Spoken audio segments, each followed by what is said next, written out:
Senhor Presidente, Exalci, senhoras e senhores deputados, senhoras, senhores, jovens que nos acompanham pela rádio, pela TV Câmara e pelos meios de comunicação da Casa. Gostaria de falar, senhor Presidente, meu querido colega de partido, Onofre Agostinho, que entre as grandezas da prática política, sem dúvida nenhuma, destaca-se a sensibilidade para ouvir e acolher os reclamos que vêm das ruas. Esta sensibilidade, senhor Presidente, melhora com certeza a nossa capacidade de repensar permanentemente o nosso país.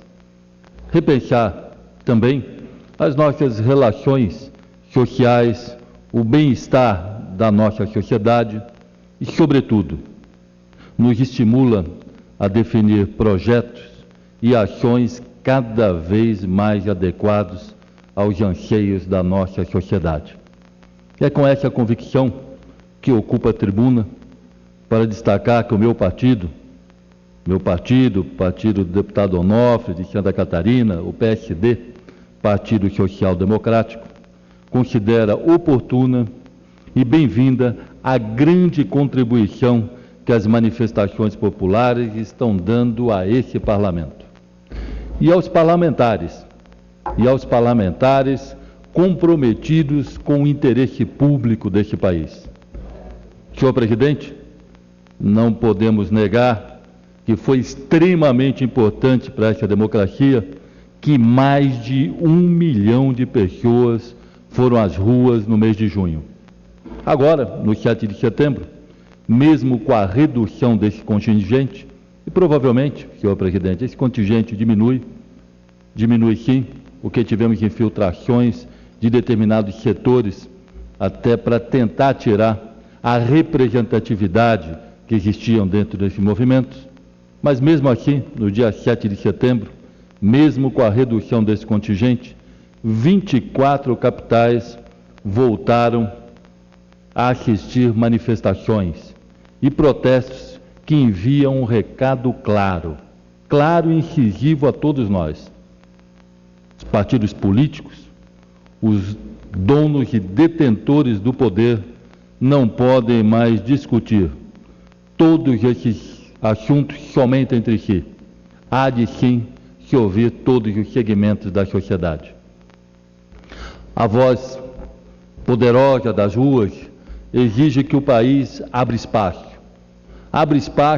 para uma maior participação de todos os segmentos no debate nacional, seja para melhorar o transporte urbano, seja para coibir gastos perdulários com os estádios da Copa do Mundo, que se de um lado, senhor Presidente, existe uma grande contradição, que de um lado temos investimentos fabulosos sendo pautados, por exemplo, para uma Copa do Mundo, temos a contradição quando olhamos para o outro lado com miseráveis investimentos em saúde pública, em educação, seja também para exigir, senhor Presidente, uma ampla e urgentíssima reforma política no nosso país.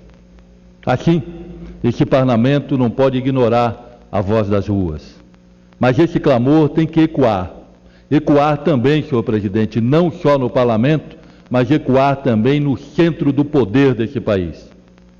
Fazemos coro com as manifestações que cobram também do atual governo a necessidade de rever sim a sua pouquíssima disposição para negociações de questões sociais, de questões econômicas, da infraestrutura desse país. Essa pouca disposição, senhor Presidente, de negociar, de ceder, bem como as dificuldades do parlamento, do próprio parlamento, de incorporar as propostas populares, só podiam desaguar num bordão fartamente repetido na rua: você não me representa. Uma conclusão grave, uma conclusão muito grave, incômoda, mas que pode ser revertida, desde que se mude os mecanismos de participações sociais e dos nossos segmentos representativos da sociedade.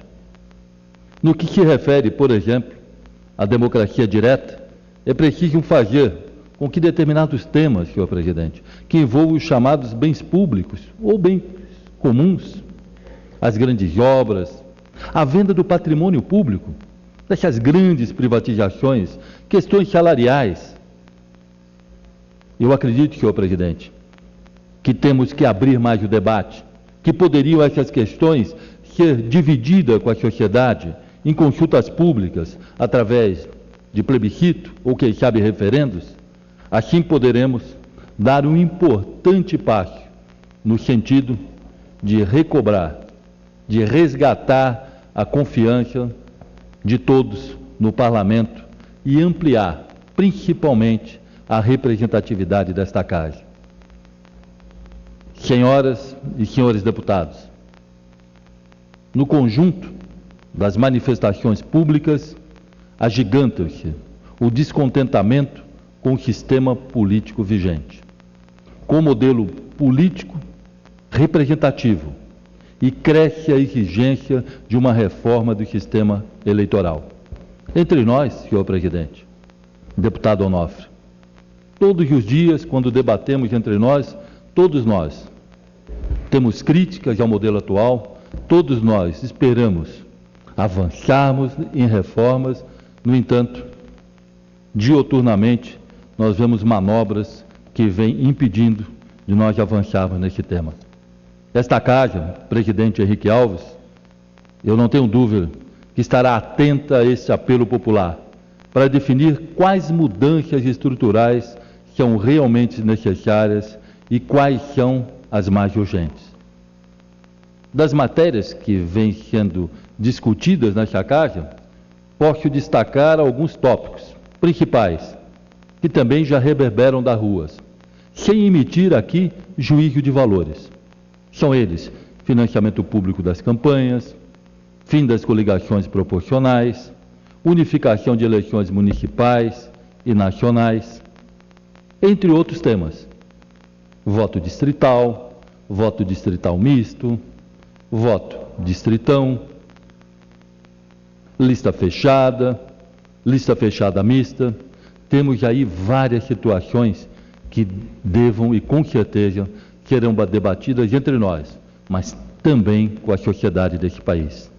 Atualmente, o financiamento das campanhas é misto, composto em parte por recursos do fundo partidário e em parte por capital privado proveniente das doações.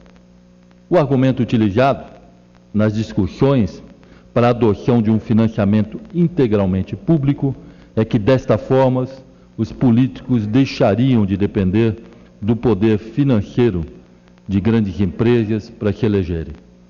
Como já destacou o nosso relator da matéria, deputado Henrique Fontana, no atual sistema, o poder econômico acaba tendo influência cada vez maior sobre as decisões das nossas eleições. O relator destaca, com muita propriedade, que o custo atual das eleições afasta da disputa milhares de pessoas que poderiam ter um papel, eu não tenho a mínima dúvida, um papel extremamente importante, seja como vereadores, seja como prefeitos, deputados estaduais, federais, ou mesmo aos cargos maiores, porque não podem arcar com o financiamento de campanhas cada vez mais elevado neste país.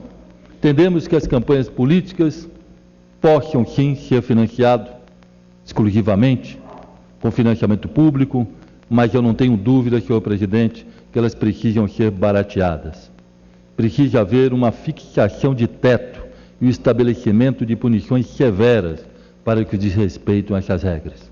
Espero, senhor presidente, e eu não tenho dúvida da certeza que eu tenho na Corte Maior desse país, agora que todos nós assistimos o julgamento do mensalão. Espero que a sociedade não veja mais uma vez a impunidade. Espero que a lei vigore nesse país para todos os segmentos. Para os mais poderosos, seja igual ao que é dado aos mais fracos. Que a lei que, com certeza, é dada aos mais ricos, seja igual ao que é dado aos mais pobres.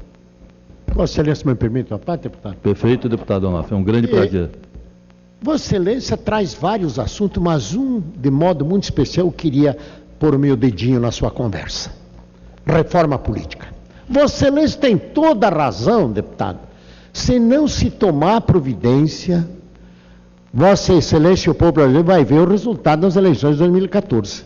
Vai ser um desastre de voto nulo e branco. E quando Vossa Excelência fala no financiamento público, eu já tive a oportunidade de debater esse assunto, já vi deputados dizendo o seguinte: o Brasil não tem dinheiro para a saúde e vai financiar eleição. Mas esqueceu de dizer que os partidos políticos já recebem o fundo partidário, dinheiro público. Então não é verdade essa história, e é mais barato. Vossa Excelência coloca bem, nós precisamos baratear a eleição, senão não há quem aguente. Daqui a pouco um caminhão de dinheiro para você se eleger deputado. Tá? E eu acho que Vossa Excelência colocou muito bem o problema levantado. Todos os pontos que Vossa Excelência levantou, eu assino embaixo. Eu fui um defensor do relatório do deputado Henrique Fontana, infelizmente não aprovou e não vai aprovar. Deus permite que ao menos alguma coisa se faça para a reforma política. Vossa Excelência tem toda a razão, mas eu cumprimento o ilustre deputado. Quando Vossa Excelência estava inscrito no grande expediente, eu pensei, lá vem o deputado Paiva defender a saúde pública. Com toda Vossa Excelência tem defendido aqui nesta casa a saúde pública de forma excepcional. Por isso eu pensei cá comigo, de lá vem o Paiva defender a saúde pública, mas vem defender outro assunto que é tão importante quanto a saúde pública, que é a reforma política, deputado. Muito bem o que Vossa Excelência aqui colocou. Por isso venho aqui com muito prazer cumprimentar Vossa Excelência e dizer ao povo de São Paulo que escolheram muito bem Vossa Excelência para vir representar o povo paulista aqui nessa casa. Parabéns, deputado. Comungo do pensamento de Vossa Excelência, assina embaixo. Assina embaixo, a reforma política é urgente, urgentíssima. Se não dá para fazer uma grande reforma política para 2014, mais ou menos melhora um pouco. Financiamento público é mais barato do que o Caixa 2. Porque o Caixa 2, nós estamos ouvindo aí o mensalão, o que aconteceu com o Caixa 2? Quantos milhões agora, outros escândalos que estoura todo dia. Por quê? Porque tem necessidade de ter dinheiro para a campanha. Caixa 2 é mais pesado para o país do que o financiamento público. O financiamento público é mais barato. Vossa Excelência tem toda a razão. O que Vossa Excelência colocou, parece-me que Vossa Excelência ouviu o meu pensamento e colocou com excelência o argumento aqui apresentado. Parabéns, deputado, e parabéns São Paulo, que escolheu Vossa Excelência para vir representá-los. Obrigado, deputado Onofre.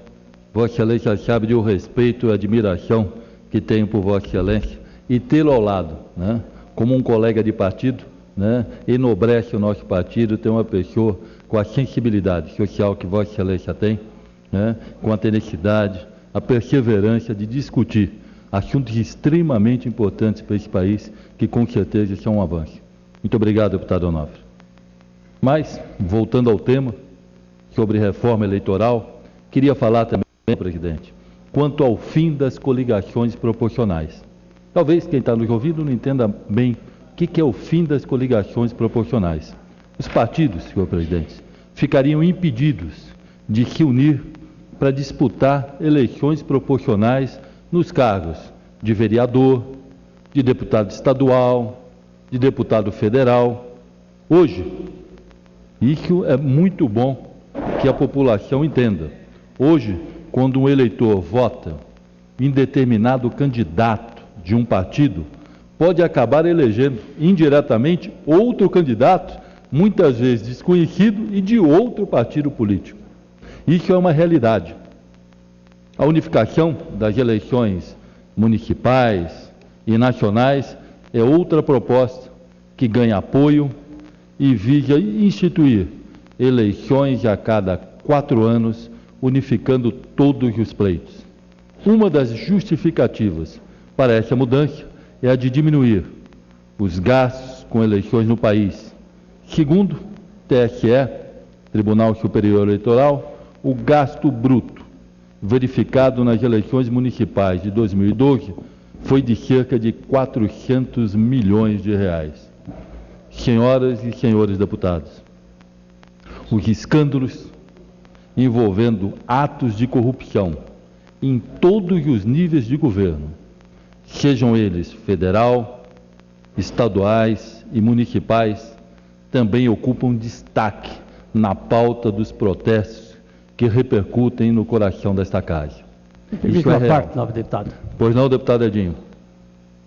Nobre deputado Elias Paiva, uma alegria poder aparteá-lo nesta oportunidade em que Vossa Excelência ocupa o grande expediente da Câmara dos Deputados.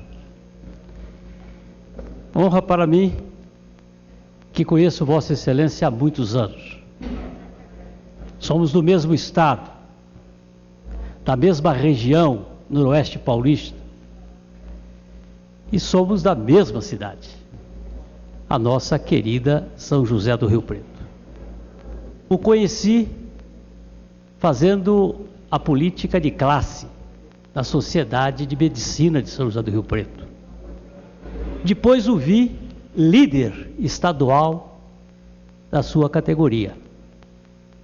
E pude também presenciar e acompanhar o seu trabalho à frente da Medicina Nacional, da Sociedade Brasileira de Medicina. Portanto, Vossa Excelência tem uma longa vivência das questões públicas, administrativas, conhece a área médica como poucos. E para mim é um prazer muito grande poder aparteá-lo neste momento, quando aborda tema importante, relevante eu diria, que é a questão da reforma política, onde nós nos identificamos porque temos a sensibilidade de perceber que as ruas, a juventude, a sociedade como um todo, está a reclamar uma reforma que proporcione condições de uma representatividade mais legítima e que nós possamos ver o jovem participando da política e que não haja essa concorrência desleal, porque o poder econômico, ele é influente, ele é decisivo hoje no processo eleitoral. E Vossa Excelência aborda esta questão e sugere que alteremos a questão do financiamento de campanha. Eu também compartilho com a ideia de que nós devamos ter um financiamento público, apesar de a sociedade não entender esta questão. Achar que aí vão financiar a campanha dos políticos, vão tirar dinheiro da saúde e da educação. E nós sabemos que com o financiamento público haverá mais isonomia e haverá condições de uma disputa mais democrática. Saúdo Vossa Excelência por trazer esse tema a debate. Aqui do alto dessa tribuna, com o conhecimento e com a experiência que Vossa Excelência tem, e dizer que a reforma política é a mãe de todas as reformas. E que nós esperamos que a representatividade, quanto mais o representante estiver próximo do representado, aí eu sugiro o voto distrital misto, que seria uma oportunidade também de nós avaliarmos melhor aqueles que nos representam. Portanto, meu caro deputado Elias Paiva, alegria de poder cumprimentá-lo, saudá-lo por este brilhante pronunciamento que faz desta casa. Nós que compartilhamos as questões regionais, que lutamos pelo desenvolvimento de Rio Preto, da região noroeste paulista, de São Paulo e do Brasil, e que Vossa Excelência traz aqui à luz este debate tão importante para que nós possamos ter jovens e homens e mulheres participando, porque pior do que a política é a omissão da política, é aqueles que se omitem, e por isso nós caminhamos por uma situação que não é aquela que melhor convém à democracia brasileira. Parabéns, deputado Elias Paiva. Obrigado, deputado Edinho Araújo, PMDB de São Paulo. Senhor presidente, deputado Edinho Araújo, eu tenho a grata satisfação de morarmos aí na mesma cidade. Deputado Edinho tem uma carreira política muito sólida, muito interessante. O deputado Edinho foi prefeito de uma cidade menor da nossa região, mas não menor do ponto de vista do calor humano, que é a cidade de Santa Fé do Sul, uma cidade de belezas naturais incríveis. Foi deputado estadual, deputado federal, prefeito de São José do Rio Preto. Queria destacar, deputado Edinho, nesse momento que nós assistimos algumas administrações públicas, envolvidas sempre em escândalos, envolvidos sempre em denúncias de corrupção. Vossa Excelência, quando foi prefeito da minha cidade, de São José do Rio Preto, eu nunca vi o nome de Vossa Excelência envolvido em qualquer ato que desabonasse a sua história política. Vossa Excelência sempre tratou a vida pública, obviamente, como todo ser político, tem pessoas que gostam, tem pessoas que não gostam, mas eu nunca vi o seu nome vinculado a algo que denegrisse a vida pública. Não é? Tenho certeza que, bem provavelmente, Vossa Excelência será, quem sabe daqui a alguns anos, reivindicando novamente o cargo maior da nossa cidade. Eu tenho certeza que temos aí uma grande possibilidade de caminharmos juntos, até porque a nossa cidade merece com certeza pessoas sérias, pessoas honestas, pessoas comprometidas, né? Vejo em Vossa Excelência, sem dúvida nenhuma, um grande parlamentar, um grande homem público, e tenho certeza que a vida ainda lhe dará aí um caminho muito grande nessa atuação que Vossa Excelência tem. Portanto, grande prazer ser apartilhado por Vossa Excelência. Mas, senhor presidente, deputado Edinho Araújo, os escândalos envolvendo atos de corrupção em todos os níveis do governo, sejam eles federal, estaduais e municipais, também ocupam destaque na pauta dos protestos e repercutem no coração desta casa. Os principais veículos da mídia destinam largos espaços a um verdadeiro carnaval de queixas, denúncias e escândalos que vão desde a indústria de multas de trânsito em diversas cidades a desvios de verbas através de falsas ONGs, fiscais corruptos, licitações fraudulentas, entre tantas outras situações vergonhosas, vexatórias e criminosas. Hoje exigimos a punição exemplar dos bandidos que desviam dinheiro público ou vestimos a carapuça de cúmplices desses crimes. Que os recursos destinados a financiar hospitais, escolas, saneamento básico e outras necessidades primárias são desviados e não tomamos qualquer atitude, também, eu não tenho dúvida, temos parcela de culpa por essa omissão. Agora mesmo, na semana passada, os brasilienses ocuparam as ruas, vieram até a proximidade da Praça dos Três Poderes para bradar que não aceitam mais tanta desfaçatez com dinheiro público.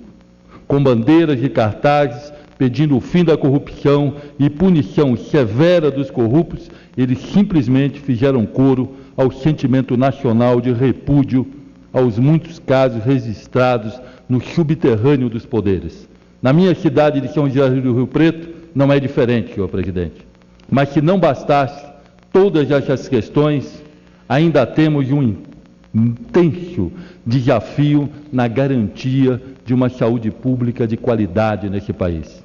Ao que parece, senhor presidente Jalci, o ministro da Saúde, Alexandre Padilha, com essa história de trazer médicos estrangeiros para atender no Brasil, conseguiu produzir uma espessa nuvem de fumaça sobre o debate da saúde pública no país e desviou o foco da questão central, que é a falta de recursos e o mau gerenciamento desses recursos que são destinados à saúde pública. Já cobramos aqui dessa tribuna explicações do senhor ministro para o fato revelado pelo TCU e pela Comissão de Seguridade Social e Família desta Casa, que dos 92 bilhões de reais destinados à saúde, 17,5 bilhões não foram utilizados no ano de 2012. Enquanto o senhor ministro parece ignorar o caos na saúde, a nação se mobiliza em apoio à campanha de iniciativa popular, de um projeto de lei de iniciativa popular, conduzido pela Conferência Nacional dos Bispos do Brasil, CNBB, pelo Conselho Federal de Medicina, pela Ordem dos Advogados do Brasil, pela Associação Médica Brasileira e dezenas de outras expressivas associações civis para obrigar o governo federal a destinar 10% da receita corrente bruta para a saúde. Já alcançamos 1,5 milhão de assinaturas necessárias.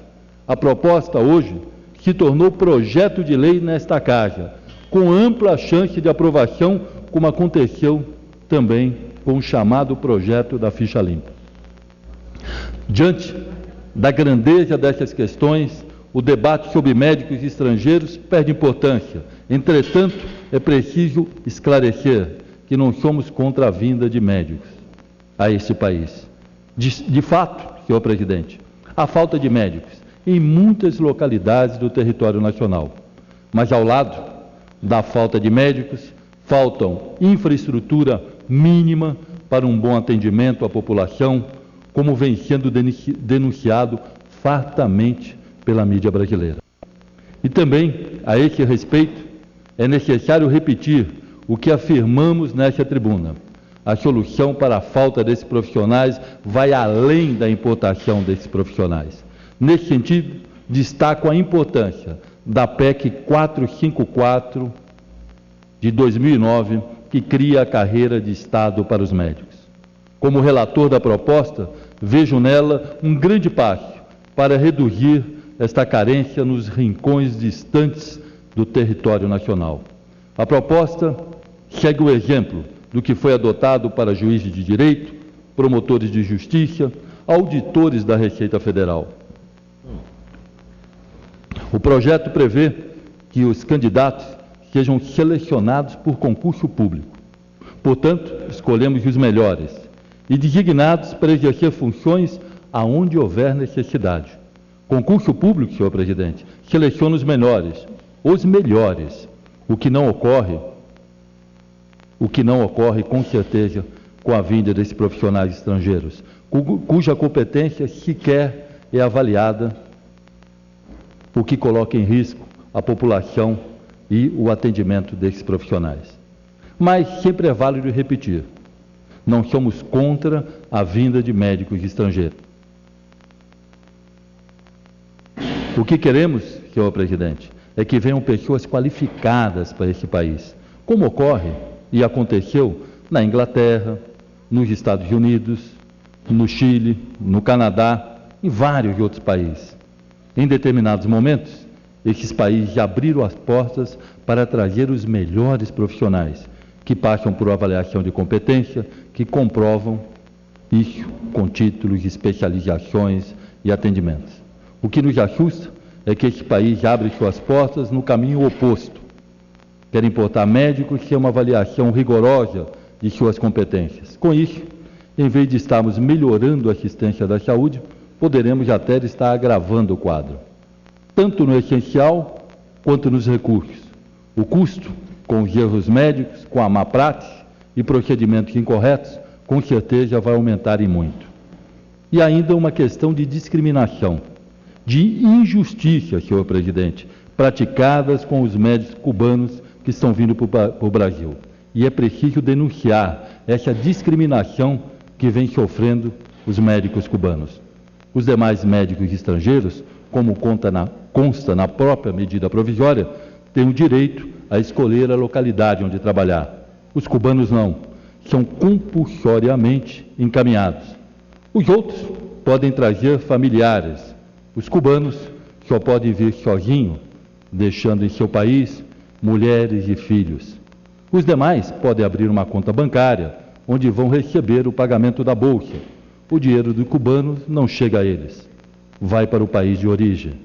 O passaporte o diploma dos cubanos não ficam com eles, ficam retidos na embaixada, enquanto os demais médicos estrangeiros levam consigo os seus documentos, o que é um fato normal.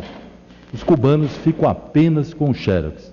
Repetimos, trata-se de uma discriminação que precisa ser denunciada, se é que esse país prevalece o princípio de que todos são iguais. E eu acredito nisso, senhor presidente. Senhor presidente, quero terminar falando uma frase que ouvi do presidente do meu partido, nosso presidente Gilberto Kassab. Em uma reunião do partido, ele fala claramente: parabéns. Parabéns à nação que se levanta e ergue a voz em defesa da moralidade, da democracia ampla e da justiça social. É com essa frase, senhor presidente, que eu também quero dizer, ainda bem que vivemos num país em que nós, deputado Isalci, deputado Edinho e diversos parlamentares, não vamos baixar a voz em defesa de uma democracia ampla e de uma justiça social. Muito obrigado, senhor presidente.